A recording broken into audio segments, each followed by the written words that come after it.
I was just telling our viewers about your book that's coming out next month, Red and Blue and Broke All Over, Restoring America's Free Economy. So I'd like to hear about it from you. First of all, how bad is America's economy? We know things aren't good, but can you tell us a little bit about just how bad things are and maybe how bad you see them getting if we don't change course? Well, they're pretty bad, and I don't think that there's any better evidence of how, the pathetic problem that we're in, the confusion of the American people and the governing classes than this last week as far as rising gasoline prices.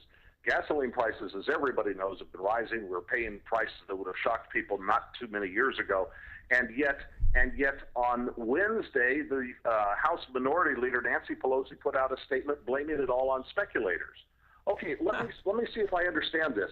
The money supply has exploded.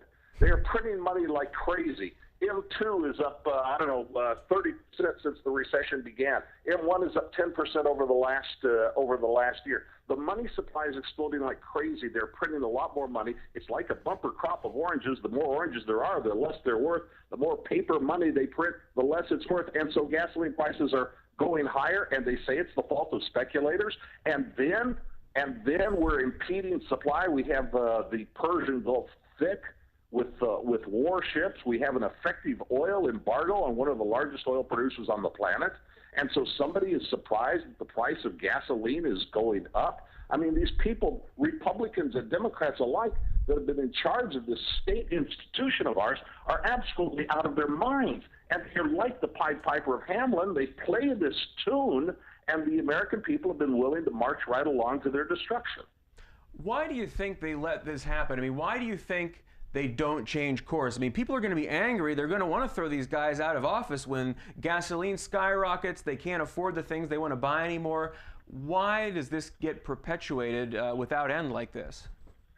It seems to me it's always the same syndrome, and the politicians are at work in the case of Pelosi right now in the same game plan that they have used to great effect over and over again. They create a problem, first of all. In this case, they spend money that they don't have. They use the mechanism of the Federal Reserve to fund their irresponsibility and their reckless spending. And then when the consumers start to complain about things like rising prices, higher grocery prices, their inability to make the household budget work, they start to look around to find a scapegoat on which it can all be blamed. The consumers, the people, the taxpayers out there saying, oh, something has gone wrong, somebody has to do something. Well, the governing classes already did do something. They're the ones that caused the problem in the first place. But when they're called upon by the people to do something, they, of course, respond in kind and say, yeah, we're going to do something. And typically, of course, the case is the first thing that they do is, well, if prices are going too high, maybe we should pass a law and put a lid on prices. And so they impose wage and price controls. Price controls are going to keep prices down. And, of course, as you know, as anybody that has really spent any time at all studying economics, everybody knows that price controls create shortages throughout the economy. And then the American people go to the stores and they go to the gas pumps, and there are huge lines, and they say, oh, there are shortages. There are shortages at the grocery store. There aren't any goods on the shelves of the stores. Somebody must do something. And the political classes who created the problem in the first place with their spending and with their fiat money system in the Federal Reserve say, okay, well, we'll ride to your rescue once again and we'll do something. So they come to the rescue to solve a problem that they themselves created in the first place, a problem of fiat money and irresponsible spending, and then therefore rising prices that they tried to fix with price controls. And then they ride to the rescue once again with some bogus solution like rationing, and then society really starts to break down. You get a society of influence peddling, criminality, sand in the gears of commerce. Everything grinds to a halt. And I believe that is the track that the governing classes, Republicans and Democrats alike, have this poor country on right now. Well, you point out that economists know, and it's not just Austrian economists or free market economists, it's any economist knows that when you have a price control like that, you're going to have a shortage. And these congressmen, they have access to that kind of information. So the question is, why do they go ahead and do this anyway? Yeah. Are they stupid or evil? It seems to me it has to be one of the two. Yeah, that's a good question, and I suppose we could debate whether they are stupid, and certainly there are some that are, or whether they are evil, and certainly there are some that are. I guess it really doesn't matter. All that really matters is that they have turned America into what I call the American piñata. And the whole exercise of politics involves somehow or another getting some goodies. So all of this electoral activity is involved in getting the big stick, getting it in the hands of your party so that you can pass the big stick around to your supporters and your contributors in your party so they can take a whack at the American piñata and try to knock some goodies loose. And then everybody scrambles on the ground trying to pick up the goodies that have been knocked loose by the new act of legislation.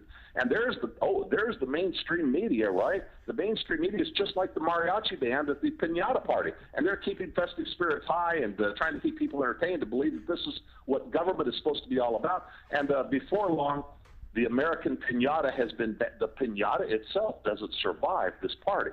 And so this is the course. It's the political classes buying the perpetuation of power for themselves. And of course, by and by, there will be a reckoning. But by then, they'll be out of office and it'll be a long time down the road and so on. But today is the tomorrow that all the political classes and all the bad politicians and all the poor economists, today is the tomorrow that they all told us that we didn't have to worry about until some down the road, and today's that day.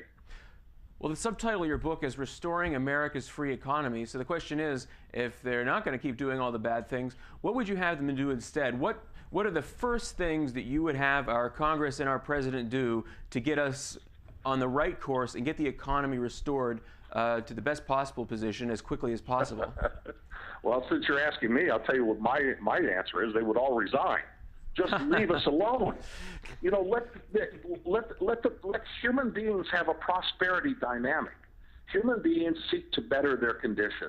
Human beings seek to do things to make their life better and the members of their family's life better. And so there's a natural dynamic of prosperity in people. The hands like to be engaged. Mind likes to be busy. It's our love of wonder that has created our science. These are natural instincts and inclinations in which people act, terms in which people behave. They don't need the governing classes to tell them how to restore our prosperity. So as a consequence of that, we don't need a new initiative. There's not some mechanical solution. It's not going to be term limits. It's not going to be a balanced budget amendment. There's not a mechanical solution that will restore our natural human prosperity dynamic. All you can really do is adhere to the wisdom of do thy patient no harm.